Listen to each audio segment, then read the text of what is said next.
Bonjour. Bonjour.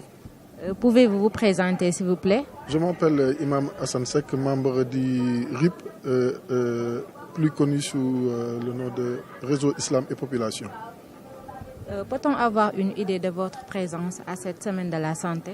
Vous savez qu'en tant qu'imam et en tant que musulman, toute organisation concernant l'être humain doit m'intéresser. Ça, c'est évident.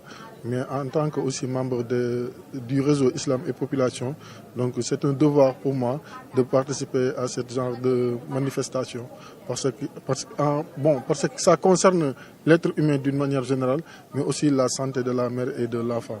Donc c'est ça la cause de ma présence ici aujourd'hui. Tout à l'heure, vous avez fait un exposé ou bien une présentation. Pouvez-vous en revenir un peu? C'était juste un rappel par rapport à la position de l'islam sur la santé de la mère et de l'enfant, tout en donnant les arguments dans le Coran et dans le sunna du prophète Sayyidina Muhammad sallallahu alayhi wa sallam, qui est juste un enseignement très riche qui exhorte la maman et surtout les deux parents ou bien le couple même à veiller davantage sur la santé de l'enfant et de la mère.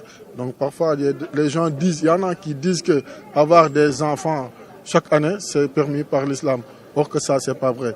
L'islam préconise l'espacement des naissances. L'islam est contre la limitation des naissances. Ça on est d'accord sur ça. Mais par rapport à l'espacement des naissances, l'islam est totalement d'accord par rapport à ça.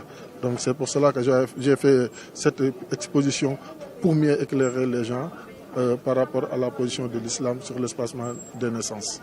Pouvez-vous nous parler un peu de l'outil que vous avez présenté tout à l'heure, du livre? Donc cet outil, on l'appelle le guide religieux de la santé. Donc c'est un guide qui explique de plus amplement les recommandations que les gens doivent suivre, surtout les femmes qui sont en état de grossesse.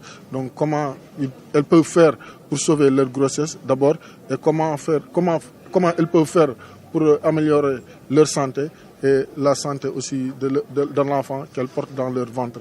Donc c'est un guide qui leur explique et les éclaircit par rapport à cela, du début à la fin de la grossesse. Donc ce guide religieux qui a été élaboré par le réseau Islam et Population avec beaucoup d'imams qui ont participé à la réflexion pour mettre en place ce guide religieux-là.